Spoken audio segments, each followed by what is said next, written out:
प्रकाश जी, अखिलेश प्रसाद सिंह जी, शकील अहमद खान जी, मीरा कुमारी जी, अनिरुद्ध यादव जी, रमानंद यादव जी, मुकेश साहनी जी, अजय निषाद जी, मुनि राजक जी, अंशुल अभिजीत जी हमारे कैंडिडेट और स्टेज पे इंडिया गठबंधन के सीनियर नेता।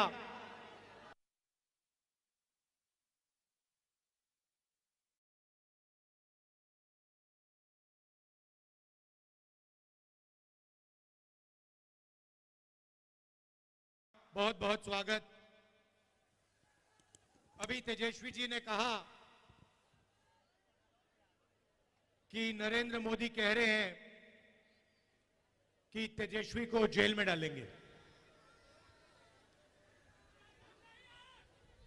मैं आपको सच्चाई बताता हूं। देखिए, आपने वो नरेंद्र मोदी वाला चमचों वाला इंटरव्यू देखा है, जहां 4 चमचे उनके सामने बैठते हैं। वो पहले जैसे पेपर लीक होता है ना, वैसे पहले पेपर इंटरव्यू लीक हो जाता है, उनको नरेंद्र मोदी को पहले मिलता है।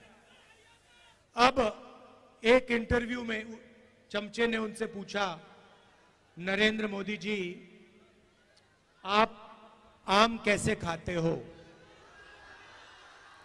क्या काट के खाते हो या चूस के खाते हो?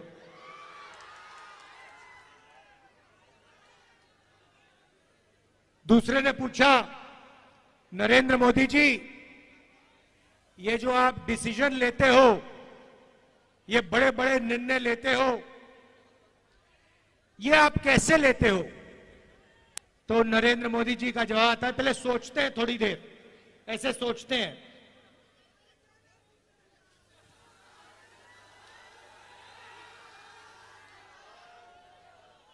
थोड़ा टाइम लगता है और फिर कहते हैं, ये जो निर्णय होते हैं इनको मैं नहीं लेता,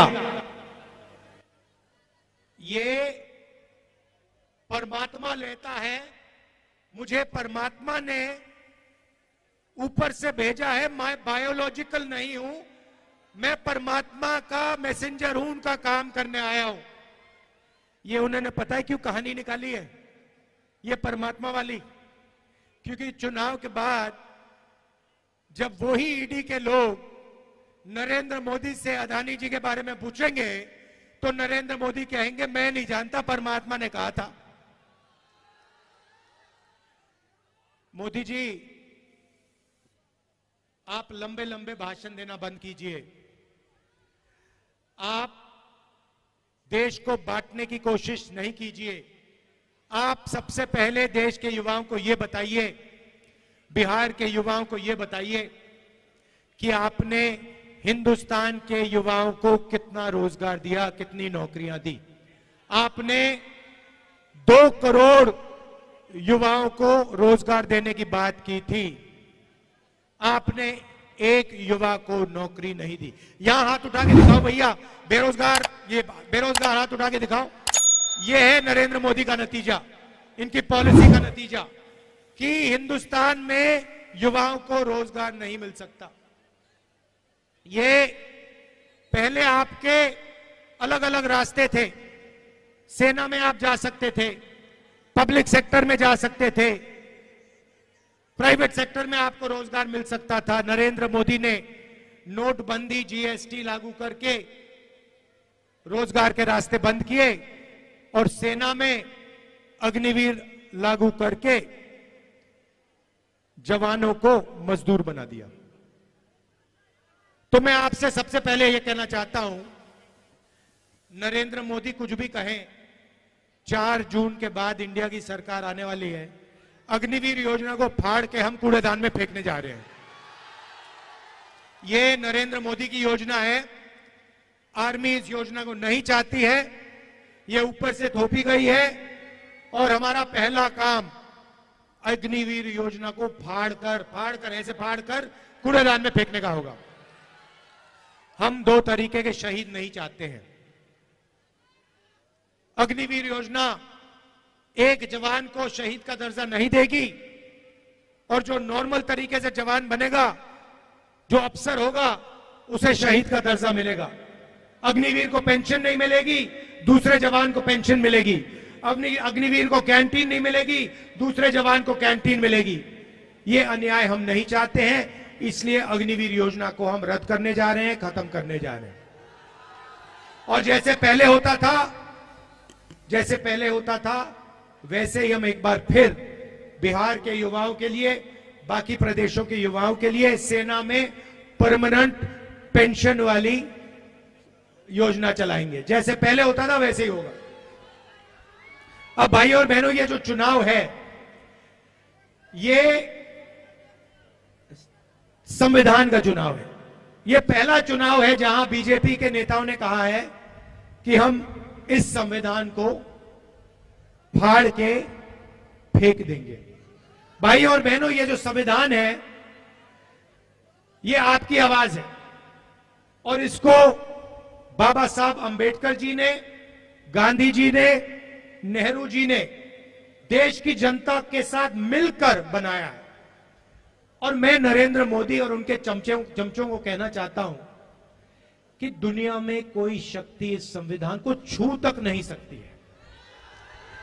और अगर आपने कोशिश की तो आपके सामने तेजस्वी यादव, राहुल गांधी और बाकी इंडिया गठबंधन खड़ा मिलेगा। इसको हम कभी बदलने नहीं देंगे, इसको कभी रद्द नहीं होने देंगे। भाई और बहनों, इसके आने से पहले इस देश में किसानों का, गरीबों का, पिछड़ों का, दलितों का, आदिवासियों का कोई हक नहीं होता था। जो भी आपको मिला है, जमीन का हक मिला, रिजर्वेशन मिला, जो शिक्षा मिली, स्वास्थ्य मिला, वो सारा का सारा इसी संविधान ने आपको दिया है। और ये आप चाहते हैं कि जैसे यहां हिंदुस्तान में पहले हुआ करता था राजाओं के टाइम में, वैसा फिर से हिंदुस्तान चलाया जाए कि पिछड़ों के अधिकार, दलितों के अधिकार, आदिवासियों के अधिकार सारे के सारे छीन लिए जाएं। और जैसे पहले 20-25 लोगों का राज चलता था, वैसे ही फिर से वो वही सरकार चलाना चाहते हैं, वैसा ही हिंदुस्तान बनाना चाहते हैं जिसमें 20-25 लोगों का राज हो। भाई और बहनों, नरेंद्र मोदी ने यह काम 10 साल से किया है।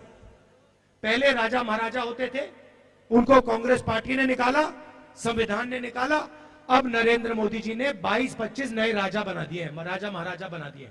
उनके नाम अलग है, आजकल नए नाम है, अदानी, अंबानी, ये नाम है उनके, मगर ये राजा है। और नरेंद्र मोदी 24 घंटा इनके लिए काम करता है। भाई और बहनों, 16 लाख करोड़ रुपए उनका कर्जा माफ किया इन्होंने। 16 लाख करोड़ रुपए मतलब 24 साल का मनरेगा का पैसा नरेंद्र मोदी ने 22 अरबपतियों का कर्जा माफ किया है। तो अब हमें भी कुछ करना होगा। उन्होंने अरबपति बनाए, है ना, अब हम करोड़ों लाखपति बनाने जा रहे हैं। भाई और बहनों, हिंदुस्तान के गरीब परिवारों की लिस्ट बनेगी, उसमें सबसे ज्यादा किसान के परिवार, मजदूर के परिवार, पिछड़े वर्ग के परिवार, दलित, आदिवासी परिवार, गरीब जनरल कास्ट के परिवार होंगे। करोड़ों लोगों के नाम बनेंगे, लिस्ट में आएंगे। हर परिवार में से एक महिला का नाम चुना जाएगा। करोड़ों महिलाओं के नाम इस लिस्ट में आएंगे। 5 जुलाई को 8,500 रुपए इन करोड़ों महिलाओं के बैंक अकाउंट में ठगाक से हम डाल देंगे। और बात वहां नहीं रुकेगी भाई और बहनों। 5 जुलाई, 5 अगस्त, सितंबर, अक्टूबर, नवंबर, दिसंबर, जनवरी, फरवरी, मार्च, अप्रैल, मई, 5 तारीख को खटाखट 8,500 रुपए बैंक अकाउंट के अंदर। भाइयों और बहनों, साल का 1 लाख रुपया करोड़ों परिवारों के बैंक अकाउंट में हम डालने जा रहे हैं। खटाखट खटाखट खटाखट अंदर।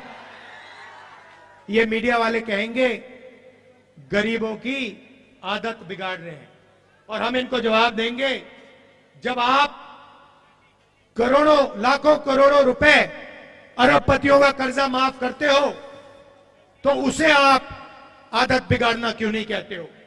जब गरीबों के बैंक अकाउंट में पैसा जाता है, मनरेगा योजना में जाता है, भोजन के अधिकार में जाता है, प्रेस के लोग कहते हैं कि आदत बिगड़ रही है। ठीक है, अगर आपको लगता है आदत बिगड़ रही है, हम आदत बिगाड़ेंगे।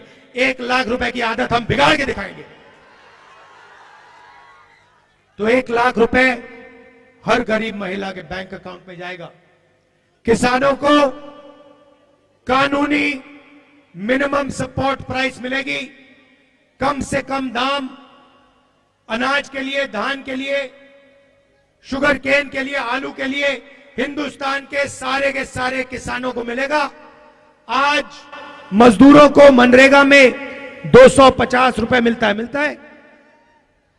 5 जून इंडिया की सरकार आएगी, 400 रुपए मिलेगा। आशा और आंगनवाड़ी में जो महिलाएं काम करती हैं, उनकी आमदनी 5 जून को हम दुगनी करने जा रहे हैं। सीधी सी बात है भाइयों और बहनों, जितना पैसा ये अरबपतियों को देंगे ना, गिन गिन कर उतना पैसा हम आपको देने जा रहे हैं, गरीबों को देने जा रहे हैं। अब इसके पीछे सोच है। आप ये मत सोचिए कि सिर्फ हम आपको पैसा दे रहे हैं, इसके पीछे बहुत गहरी सोच है। नरेंद्र मोदी जी ने क्या किया? अरबपतियों को पैसा दिया, उन्होंने इस पैसे को जाकर लंदन में, अमेरिका में, जापान में जाके खर्च किया। हिंदुस्तान की अर्थव्यवस्था को कोई फायदा नहीं हुआ, सारा का सारा पैसा बाहर चला गया। अब हम आपके बैंक अकाउंट में पैसा डाल रहे हैं, लाखों करोड़ रुपए हम डाल रहे हैं।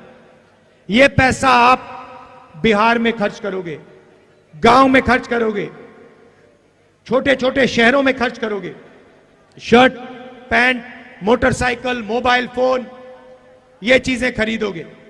जैसे ही आपने ये माल खरीदना शुरू किया, वैसे ही जो फैक्ट्रियां नरेंद्र मोदी जी ने बंद कर रखी थी, वो सारी की सारी फैक्ट्रियां चालू हो जाएंगी, और उन्हीं फैक्ट्रियों में बिहार और हिंदुस्तान के बेरोजगार युवाओं को रोजगार मिलेगा। हम आपको पैसा देंगे, आप माल खरीदोगे, फैक्ट्रियां माल बनाएंगी और फैक्ट्रियां चालू हो जाएंगी, और फिर आप युवाओं को उन फैक्ट्रियों में रोजगार मिलेगा। जैसे गाड़ी को जंप स्टार्ट करा जाता है ना, पहले पेट्रोल फ्यूल टैंक में डालते हैं, उसके बाद चाबी घुमाते हैं। नरेंद्र मोदी जी ने फ्यूल टैंक से पेट्रोल निकाल दिया, उसके बाद चाबी घुमाते हैं, गाड़ी स्टार्ट ही नहीं होती। अब हम फ्यूल टैंक में पेट्रोल डाल रहे हैं, डीजल डाल रहे हैं, आपके बैंक अकाउंट में लाखों करोड़ रुपए डाल रहे हैं। जैसे ही हम चाबी घुमाएंगे, वैसे हिंदुस्तान की अर्थव्यवस्था चालू हो जाएगी, फैक्ट्रियां चालू हो जाएंगी, सच्चा मेड इन इंडिया हो जाएगा। अब सबसे मजे की बात मैंने आज अभी तक आपको नहीं बताई। महिलाओं की बात कही, अब मैं युवाओं की बात करना चाहता हूं। देखिए, तेजस्वी जी ने बिहार में आपको रोजगार दिया, सरकारी रोजगार दिया। हमने पता लगाया है कि हिंदुस्तान में 30 लाख सरकारी नौकरियां खाली पड़ी हुई हैं, नरेंद्र मोदी जी ने आपको नहीं दी। हमारा पहला काम ये 30 लाख नौकरियां आपके हवाले करने का होगा। जैसे इन्होंने यहां बिहार में किया, वैसे ही हम जाके नेशनल लेवल में करेंगे। लाखों नौकरियां आपके हाथ हम दे देंगे। दूसरा काम और शायद सबसे क्रांतिकारी काम, हमने पहले मनरेगा में रोजगार का अधिकार दिया था, मगर जो ग्रेजुएट्स होते हैं, डिप्लोमा होल्डर्स होते हैं, कॉलेज यूनिवर्सिटी के ग्रेजुएट्स, वो मनरेगा नहीं करते हैं। इसीलिए हमने ग्रेजुएट्स के लिए एक नया अधिकार दिया है। अधिकार का नाम पहली नौकरी पक्की। पहली नौकरी पक्की का मतलब क्या होगा, मैं बताता हूं। पब्लिक सेक्टर में, प्राइवेट सेक्टर में, BHEL, HAL जैसी कंपनियों में, हिंदुस्तान रेलवेज में, सरकारी ऑफिसेज में, सरकारी कॉलेज यूनिवर्सिटीज में, सरकारी अस्पतालों में 1 साल के हिंदुस्तान के बेरोजगार युवाओं को जो भी मांगेगा सबको 1 साल की नौकरी का अधिकार मिलेगा। उसमें ट्रेनिंग मिलेगी, 1 साल की नौकरी मिलेगी, महीने का 8,500 रुपए, साल का 1 लाख रुपए खटाखट खटाखट खटाखट बैंक अकाउंट में जाएगा। जो ये पैसा हम महिलाओं के खाते में डाल रहे हैं, किसानों के खाते में डाल रहे हैं, मजदूरों को दे रहे हैं, बेरोजगार युवाओं को दे रहे हैं, इसी से हिंदुस्तान की अर्थव्यवस्था जंप स्टार्ट होगी, चालू होगी। ये हमारी सोच है, क्रांतिकारी सोच है। ये किसी भी दुनिया की किसी भी सरकार ने ऐसा काम नहीं किया है। इंडिया गठबंधन की सरकार पहली बार यह काम करने जा रही है। इससे हिंदुस्तान के गरीबों को जबरदस्त फायदा होने जा रहा है। भाई और बहनों, लड़ाई इसकी है, अगर यह चला जाएगा आपके अधिकार चले जाएंगे, आपका पूरा का पूरा रिजर्वेशन चला जाएगा, आपको स्कूलों में नहीं जाने देंगे, कॉलेज यूनिवर्सिटी में नहीं जाने देंगे, जो भी आपको मिला है वो सब खत्म हो जाएगा। इसीलिए मिलकर हम सबको कॉन्स्टिट्यूशन को, अंबेडकर जी के संविधान को बचाना है और इस काम को हम पूरा दम लगा के एक साथ पूरा करने को तैयार हैं। यहां पे हमारे प्रत्याशी हैं अंशुल जी, जरा आगे आइए, इनको भारी बहुमत से जिताइए और इंडिया गठबंधन के हमारे जो बाकी कैंडिडेट्स हैं उनको भी भारी बहुमत से जिताइए। बिहार में कम से कम 40 सीटें आनी है, 1 सीट भी नहीं जानी चाहिए। इंडिया गठबंधन को पूरी की पूरी मिलनी चाहिए। भाई और बहनों, तूफान आ रहा है उत्तर प्रदेश में और बिहार में, इंडिया गठबंधन का तूफान आ रहा है। मैं आपको बता रहा हूं, एक बात लिख के ले लो, नरेंद्र मोदी हिंदुस्तान के प्रधानमंत्री नहीं बनने जा रहे हैं, ये गारंटी करके ले लो। आप सबका दिल से बहुत बहुत धन्यवाद। नमस्कार, जय हिंद।